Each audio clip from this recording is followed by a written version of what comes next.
What do you said they've been writing you up? No, I've been writing. I'm a ghostwriter primarily, so I write books for other people. So okay, ghostwriters for books? I thought they only had like ghostwriter songs and rapping and stuff. No, most books, I mean, I'd say half books are probably ghostwritten. You know, when you get a book that, you know, somebody has 2 books that come out every year, you know, they're on TV, they do podcasts, you know, if they're well known, they have a ghostwriter. So I write books for people that, you know, are on TV all the time. They publish, you know, all the time. So it's like in their name, they're like, yeah, this is my book. It's not their book. Okay, so how do you convey their knowledge? Yeah, it's kind of a skill set. You know, you learn their voice, their tone, their humor, their direction, and then kind of just take all that content and resimulate it to you know, the medium or whatever. You know, it's a journal or a book or a biography or, you know, teaching book, nonfiction or fiction. It's different. I don't do fiction. Yeah, it's fun. I've been doing it for like 17 years. 'Cause I got a book from Squad Up Summit from Donald. You know,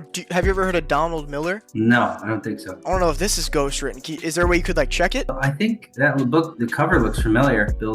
Yeah. I mean, it's okay. So here's what people do as well. In order to not be ghostwritten, they'll write something and then they hand it to someone, and then they do a copy editor or copywriter, and then they'll redo all of it. So it's not even theirs anymore. They'll claim it as theirs, you know. So more than likely, that particular book, if it's been published by, you know, one of Simon Schuster, you know, HarperCollins, like big names, it's been rewritten like 3 times by multiple people. Yeah. So are you allowed to disclose like who you ghost wrote for? I don't typically, in terms of allowed, yeah, of course I would be allowed, but I don't do that. Gotcha. Yeah, because that would be no, I feel you. Yeah. Cool. Let's hop into real estate a little bit. All right, let's do it. So how can I best help you taking the time? I want to get into it more. I'm just kind of at the beginning. I am like, I think I've been pursuing understanding for a while, so I feel like I've got some fundamentals down. I want to ask a couple questions specific to the deal flow process that works with Buy Box Cartel, and just so I understand, like I'm going through all these, you know, contracts, negotiations, kind of, you know, taking some framework and the template that's being provided, but of course there's going to be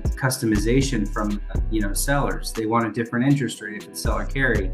They want a little bit of a different down payment, you know, and so you're negotiating these things, and then you get to the point where you're like ready to submit it. How do we even know if it's going to get accepted? You know, I know it just kind of gets, you know, JV'd through the system, and then whether or not there's a buyer on the end or has to get renegotiated. That's kind of what I want to kind of start the framework, and then I'll work backwards in terms of like, you know, my direction, where I want to go. Okay. So, and again, if you can clarify the exact question. So, yeah. So you're just trying to see, okay, how does the kind of back end workflow? A little bit, it'd be helpful because, okay, you know, I'm negotiating different deals, like seller carry deals, some subject to deals. And I understand that, you know, general content is being provided, like here's what you should offer, here's what your terms should be, you know, right? And then, but with the seller, they're obviously going to want to customize some of that. Sometimes they don't agree to all of it. So you get them to an agreeable state, which I have a couple people. I'm at an agreeable state, but I don't even know if it'll be accepted. And, you know, when I go through the process of actually executing contract for signature. No, yeah, 100%. So I'll tell you this, as long as you stick to the criteria, I mean, at this point, the disposition's so shored up that 90%, 95%, it all comes down to what the buyers are looking for, right? So sure, understanding it from a product perspective as well, because at the end of the day, you're selling a product. So if they're getting absolute beautiful deals, that yours isn't going to be as competitive if it's worse, right? But getting as close to that criteria as you can. So seller finance sub 2 criteria, obviously you want sub 10% down payment, sub 5% interest, if interest at all. If you're doing seller finance, right, I wouldn't go below a 7-year balloon. I would try and make it cash flow around 300 to, you know, at least $300 positive per month. I mean, dude, I'll tell you, some people don't even buy cash flow. Some people are just doing tax benefits. But yeah, I think sticking as close to the criteria as possible. At the end of the day, it is wholesaling, right? Buyer might buy, buyer might not. Like I said, coming from a product perspective, I mean, think of it this way. Would you rather go get a DSCR loan at 20% down, 8.5%? Of course, you know, of course. or creative. So yeah, that's kind of how it works. I'll tell you, as for a guarantee, there's no guarantee, but it's pretty shored up at this point. I mean, sure, the volume wise. Yeah. Okay, so if I kind of stick to like some of those fundamentals, which I understand, then it's like, well, it's gonna it's going to likely either be, assigned or, taken over. So once I go through the process, here's one, for example. I've got a property. They're wanting to do seller carry, but they want to have an interest tied to it, like 4% interest, and balloon payment at 5 years. So it's like, it's like, seller carry, but it's with interest, and then now you're 5 years instead of 7, and then it's like, go through all the work and see if it's like, see if it's acceptable to somebody. And maybe it has the potential to produce a lot of revenue, but needs a new roof and perhaps a bathroom renovation. So it's like it's not like a shoe-in. So do you just keep pursuing those and just kind of run them through the pipeline and see? Yeah, so I do a lot of my vetting process early. So sure. I'll do, obviously, see if the mortgage is good, see if the interest rate's good, cash flow. I'll do all of that prior to getting on the call, right? Yeah.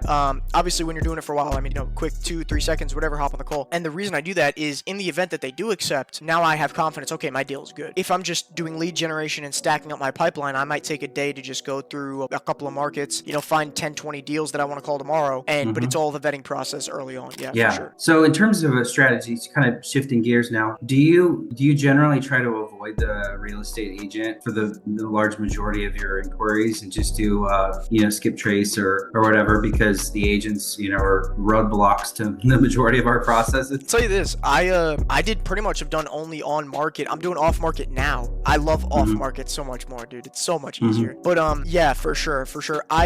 You have to go through the agent on market, right? But as for off market, I think creative off market, I would much rather do creative off market than on market, right? I've gotten cursed out. I've gotten everything under the sun.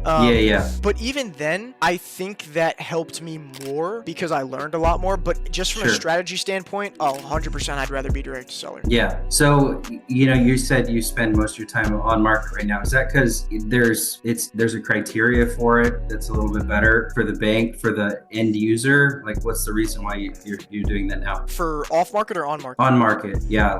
Main benefit would be just that you really don't have to pay for leads. You already know that they're on market, that they're hot, warm. I think that would probably be the main thing, right? If there was, because they're already ready to sell. They're ready to sell. You just have to give them a good arrangement. Exactly. And the cool thing is you can leverage their list price against them, right? Because if you could say, okay, you're listed for 300K, you owe 270. This is what you're making. But I'll tell you this: if off market, I guess it's you get what you get, because if off market was more available and less competitive, it would just be on market at that. You know what I'm saying? Yeah, but you're right on the convincing part, because it's like that's half the work. So if you were to approach subject to deals on the market, do you primarily look at equity as the number one contributor? Yeah, for sure. So it would be a four thing check down. It would be equity. I want the balance to be no lower than 85% of the list price. Okay. Then it's going to be, I'm going to check the mortgage and transaction history and see, okay, is it an adjustable rate or a variable rate? No, right? Because we don't want those. Is it a reverse mortgage and a credit line? No, we don't want those. Then obviously checking the condition of the house. Is it turnkey? And then the last thing would be cash, right? Right. Just breaking down the rent, taking away your CapEx management, vacancy, taking away tax insurance, seeing you could cover the mortgage. But equity is going to be the primary filter for sure. Yeah. Okay. Is there a way to filter using PropStream the type of mortgage that they might have? Yeah, of course. Sure. I'll show you right now. I just started with PropStream. I've used it for 2 weeks, so I'm enjoying it. But I'm like, oh, there's filters here. So I'll give you my exact filters on market actually. So I'll put these in the chat so you don't have to write them down. Yeah, I just started playing with filters. I'm like, it's so cool. I can put in 40,000 X. Yeah. So I do percentage, right? More, and then mortgage info. Okay, percentage is better. Yeah. So I'll tell you this, right? PropStream is going to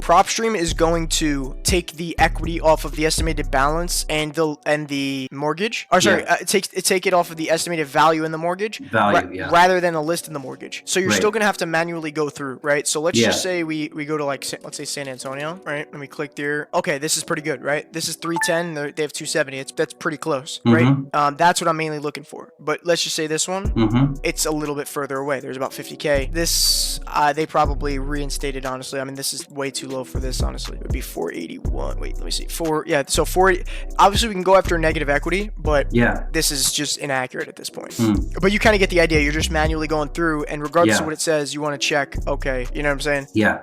Let me put these in the chat for you. Yeah, that's cool. And then in terms of creative finance with seller carry, what would be your first kind of strategy on that using MLS listings? Yeah, for seller finance, right? Yeah. So I change equity to minimum 100%, right? Because we want free and clear. Free and clear, yeah. And then mortgage, there's no mortgage, right? So we take that out. You could stack that with days on market, water shut off, tax, stuff like that. Whatever whatever your strategy looks like. But this is really what I'm looking for. What do you think would be a better, because obviously maybe they've got a tax lien or they're due on payments, or, what's the best, what would you suggest in terms of like a really solid strategy? Yeah, I would go days on market all day.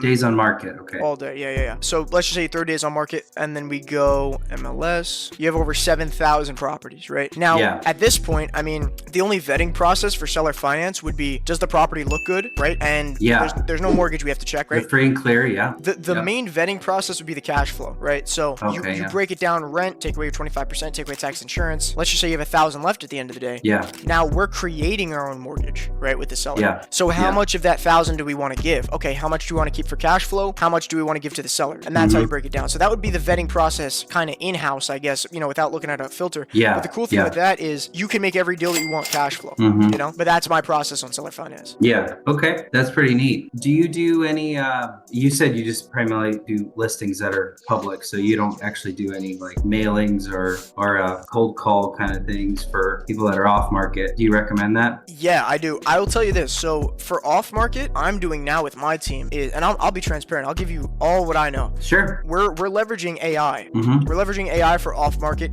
I think it makes like 4,000 cold calls a day, and then we're just taking those leads, warming them up, closing them. But as for mailers, and I think PPC is great. Pay-per-click is great, and mailers, I guess, would be on that second tier. I haven't messed with pay-per-lead, but I heard that's good. But I'll tell you this. I mean, the second that we launched AI leveraging, we did 50,000 in an hour. Amazing. Yeah, first day back from Orlando, we locked up and pre-sold 2 deals. One for a 30K assignment, other one for a 20K assignment. And you primarily do just assignment. You do wholesaling. Yeah. So I'll tell you this, man. Rental, I want to get into rental ASAP, but I have to discipline myself. Yeah. Because I know the ownership side for a decent amount. I know how to underwrite the deals, and I'll see deals that are like, I mean, dude, I just assigned a deal. Low end cash flowed 529 a month, high end 800 a month. Amazing. And I'm looking at that. I'm like, I really want to buy it. Yeah. But the main thing for me is I want to focus on my active income, wholesaling, my mentorship, my other businesses, getting those automated, and then I'll have no choice to put it into rentals, right? Right. When you've got cash to do it, you don't have to work up from the ground up. Yeah. Well, that's the thing. I mean, I could do rentals right now, but I think that I would much rather, from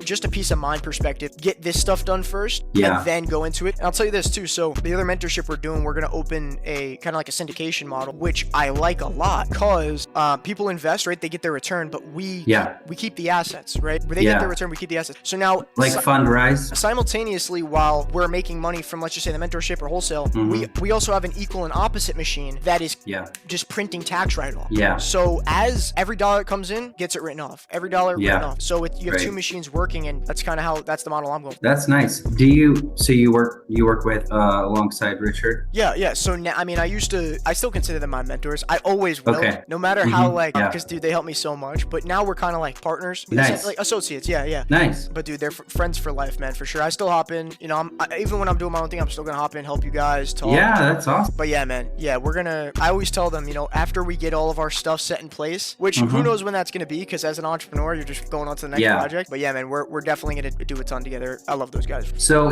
if I appreciate you sharing that. If I was to do off market deals, and I'm doing skip tracing, phone numbers, sending them through an autoresponder to try to get some leads and doing some mailings and stuff if it works as well. Do you find, is there an effective way to kind of extrapolate the data? Obviously, I know that PropStream has an ability, pull numbers. Can you export those and kind of send them through and then kind of rematch them up? Or you've got a software that you tied into that helps you do all that? As for like the vetting process, right? Making sure they're good deals? Or is no, you'd be vetting them to see if they're good deals first and then exporting all that data.